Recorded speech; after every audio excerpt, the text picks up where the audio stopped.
buenos días, ¿cómo les va? Empezamos una nueva emisión de Los Siete Locos. Y hoy tenemos varios temas en el programa, pero vamos a empezar con un libro que tengo acá, Artistas Criminales. Artistas Criminales, que trata justamente un tema que no fue demasiado tratado, que es la relación entre arte y criminalidad. Se habla tanto de la relación entre arte y locura, por ejemplo. Pero hay algunos artistas que han cometido determinados crímenes y lo que plantea el autor, que me parece interesante, es ver cómo este aspecto criminal o esta tendencia a determinados hechos delictivos puede influir en la obra, sea una obra pictórica o una obra literaria. Hay varios casos que aparecen en el libro y algunos, aunque sea someramente, vamos a analizar hoy acá. Empezamos por presentar al autor. Marcos Mayer nació en Buenos Aires en 1952. Es periodista y escritor, autor, entre otros títulos, de John Berger y Los modos de mirar, y La infancia abusada. Artistas Criminales es su último libro publicado. Bueno, Artistas Criminales. El tema es inquietante, podemos decir, y empieza Marcos Mayer en el prólogo. Antes de hablar de los artistas criminales, habla en general del crimen. Y decís, Marcos, que desde la historia de Caín y Abel en adelante, el mito de Edipo está tan incorporado a los primeros relatos de la civilización, el crimen, que bueno, deja una puerta abierta a decir por qué sucede esto. Y después de tantos años, la novela policial desde Edgar Allan Poe en adelante y sigue vigente, ¿no? No solo sigue vigente, sino que se reformula y se revitaliza o se rehunde. Creo que los últimos exponentes tipo Mankell y demás la hunden un poquito. La hunden un poquito. Sí. Bueno. Sí, le quitan crimen y le ganan psicología. Pero vos fíjate, nombrás a Mankell y a tantos otros que circulan últimamente, digo, el gran furor también, ¿no? Más allá de la calidad o profundidad de cada uno. No, yo creo que bueno, el crimen encierra algo de lo impensado, de lo inesperado y algo de lo inexplicable. Y por otro lado, como han sostenido más de un autor, todos estamos expuestos a caer en el crimen. Eso me parece que es lo más inquietante de todo lo que se dice acá, porque todo parte un poco de eso, ¿no? En determinadas situaciones, la teoría sería que cualquiera puede llegar, por lo menos está la posibilidad. Sí, Patricia Highsmith trabaja todo el tiempo con eso. Claro. Esa persona común, insospechada de cualquier forma de violencia, que por una serie de circunstancias se ve envuelto y obligado casi a cometer un crimen. Acá está el caso de Dostoyevsky, ¿no? O el caso de Dostoyevsky, que es esa fascinación de encontrar en esas historias que yo creo que son esos personajes que de algún modo se te resisten. A mí me pasó, bueno, salvando todas las distancias, obviamente, ¿no? Me pasó con estos muchachos y muchachas que integran el elenco de Artistas Criminales, que se me resistían, que había un punto donde yo tropezaba con una zona ciega, que fue, bueno, de última el gran aliciente para escribir el libro, en toparme con algo que yo no podía explicar y por otro lado no quería explicar, porque sabía que cualquier explicación es menos interesante o sería menos interesante que el hecho en sí. Que el hecho en sí. Pero esto ya es un tema concreto de la relación entre arte y criminalidad. Tanto se habló de arte y locura, ¿no? Sí. Como además lo que intenta Marcos en el libro es ver cómo un artista criminal aparece eso en su obra, qué sentido tiene desde la obra, lo que le da también un interés extra muy importante. Sí, yo enterarme que Myler había querido matar a su mujer. Bueno, pero eso yo me acuerdo cuando pasó, fue famoso. ¿No la quiso tirar de una ventana? No, le clavó un cuchillo. Le clavó un cuchillo con pero poco, hay otra que creo con poco que éxito. Con poco éxito. Bueno, pero era un violento Norman Mailer. Claro, pero si uno después se mete en... Pues yo volví a él, que me sigue pareciendo un gran escritor. Excelente, un gran escritor. Encontraba como marcas de algo que aparece en el relato del crimen que hace la mujer, o del intento de crimen que hace la mujer, que es una ceremonia erótica. Y aparece esa relación entre lo erótico y lo criminal en Mailer todo el tiempo. Sí, claro. Ese es en ese caso. Después encontrás en otros casos otros vínculos, ¿no es cierto?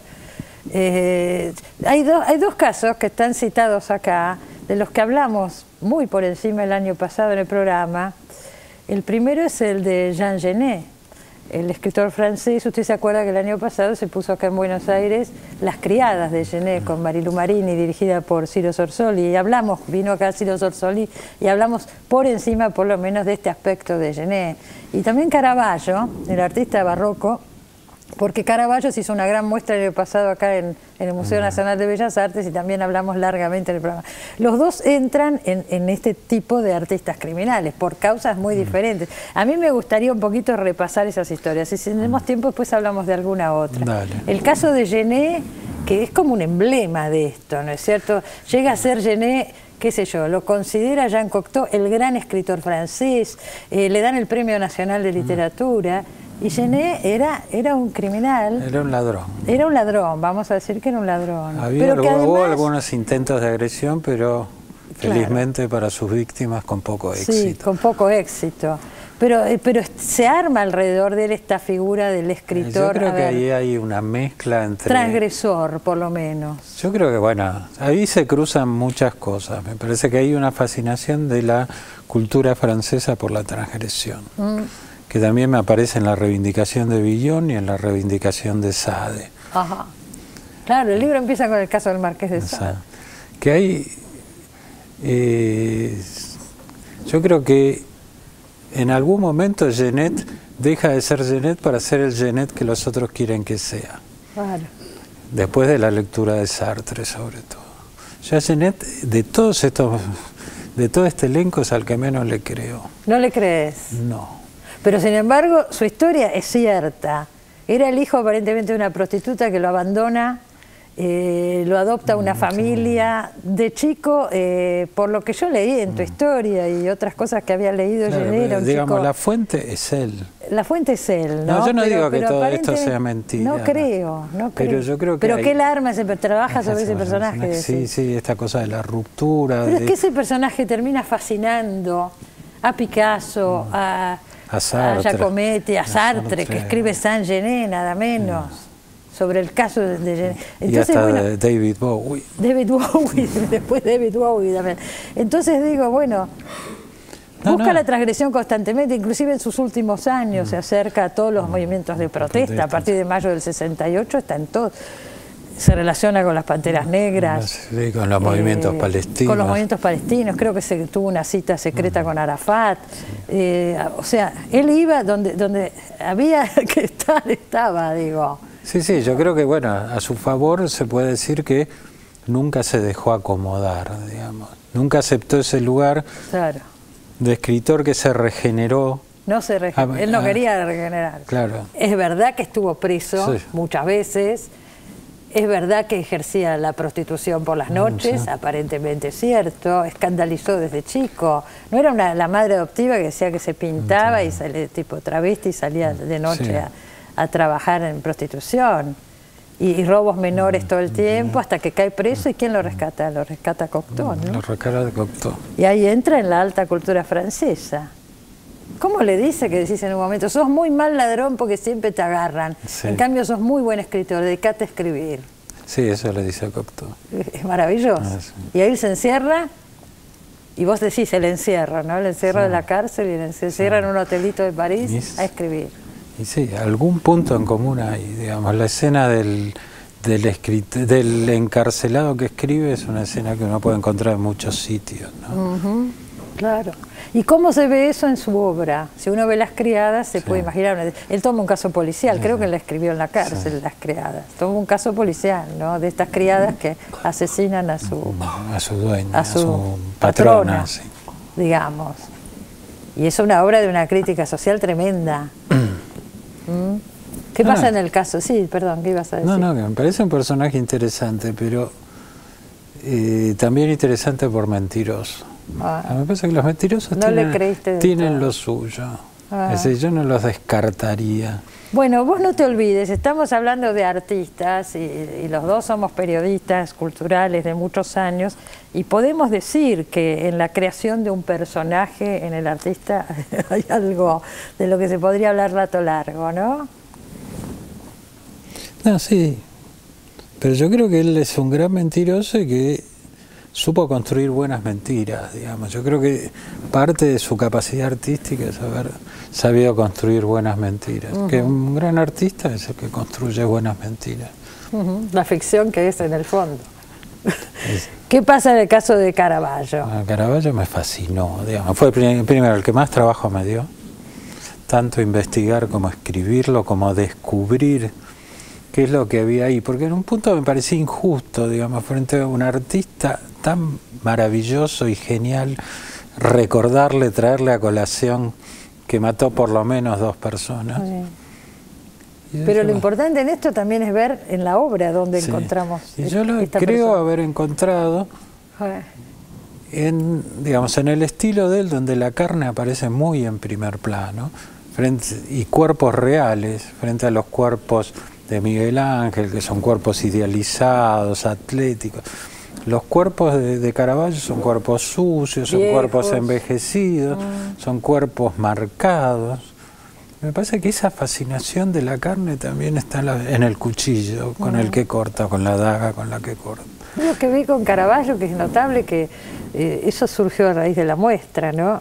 Durante muchos años quedó relegado Caravaggio, por ahí tapado por las figuras de Rubens o de Rembrandt, y después, a partir de los últimos años, se lo reivindica nuevamente y vuelve a tener el lugar que tiene que tener, porque es un artista impresionante. Sí, yo creo que de todos modos hay algo de insoportable en su obra. En su obra. Eso de retratarse como Goliat con la cabeza cortada, parece que son juegos que son, digamos, como poner en cuestión muchas cosas, ¿no? Y me parece que, bueno, cuando uno lo ve también uno siente que se le cortan la cabeza, digamos, de algún punto. Sí, seguro. Ahora, si uno lo ve en la época, ¿no? Estudiando un poco la historia y la figura, digo, él llegó a tener en vida mucho reconocimiento, pese a esto. Era muy transgresor, él no quería tener un mecenas, lo que más quería un artista en ese momento es tener un mecenas. Esta cosa que vos decías de no pintar las figuras idealizadas, sino mostrar, qué sé yo, los pies con fango, ¿no es cierto?, en los santos, qué sé yo. Le generaba mucho rechazo, pero también tenía una gran aceptación. Ahora, cuando le iba bien a Caravaggio, como tenía esta doble vida, que salía con la espada, le gustaba mucho. Pero por otro lado era raro en un tipo tan grande como él, era un tipo que vivía pendiente de sus rivales y incluso le dedica algún poema a alguno que no figura a esta altura ni en Wikipedia. Claro, y gente que no le llegaba a los talones. Le dedican largos poemas o los va a buscar y les busca roña. Digamos, yo creo que esa pendencia también está en sus cuadros. Sus cuadros no son pacíficos. Y a mí, digamos, de toda esta revisión que yo hice a partir de... Él fue el que más me subyugó y Sade fue el que más rechazo me produjo. El que más rechazo te produjo y lo pones primero en el libro, al Marqués de Sade. Porque me parece que ahí se explican algunas cosas, pero... ¿Cómo qué? Como... Hay una teoría del asesinato vinculado al placer en Sade. Cuando Sade, bueno, en alguna de esas largas historias reales o imaginarias que ha escrito, bueno, hace matar a alguien para obtener placer sexual. Parece que hay un juego entre lo sexual y lo criminal, que después va a aparecer también en Burroughs, y va a aparecer en Mailer, y va a aparecer en Althusser y alguno más que ahora no me acuerdo. ¿Cómo fue el caso de Althusser? Recordal. Althusser, de repente, la mujer lo llama para que le haga masajes, y él empieza a hacer masajes, le empieza a apretar el cuello y la mata. La mata. Así lo que a mí me impresionó que ella no pusiera ninguna resistencia. Se sabe que no puso resistencia. Eso es lo que cuenta él, digamos, el único testigo, aparte pareciera... Él lo cuenta, pues lo escribe. Él escribió un libro que fue uno de los libros que a mí me puso mal, que se llama El porvenir es largo, donde él se pregunta cómo yo pude hacer semejante cosa. por lo menos con cierta culpa. No, era de incomprensión. Digamos, ese tipo que había matado a su mujer no era él. Bueno, también es una manera de desligar responsabilidades, ¿no? No, él está muy enojado con eso, porque los tribunales franceses tienen una figura legal que se llama no al lugar, por la cual si se considera que alguien está en un estado de deterioro mental, digamos, si está loco o más o menos, no se le hace juicio.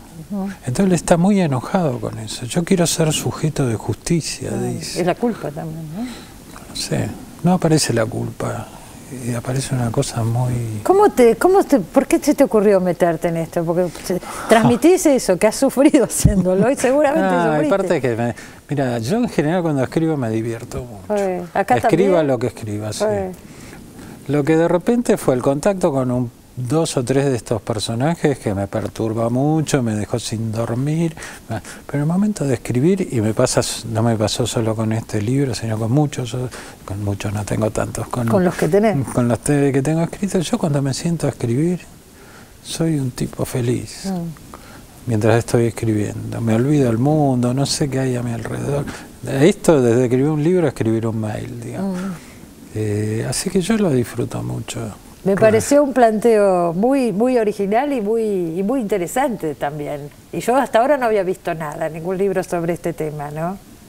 Yo no encontré. Hay un libro de un español ovejero que es sobre escritores vinculados con el crimen. Pero sí, esto no. Yo incluso, hice búsqueda en internet para ver, que uno ahora puede saber si está plagiando o no. Claro, pero no había nada. No había nada. Había, sí, mucha data. Este libro sin internet me hubiera costado años. Claro, por supuesto. Bueno, hay muchas más historias acá, dijimos someramente algunas, pero si a usted le interesa el tema, que realmente es interesantísimo, hay un montón de historias en el libro de Marcos Mayer, de artistas criminales. Gracias, Marcos, muchas gracias por haber venido. No, al contrario. Enseguida volvemos, no se vayan.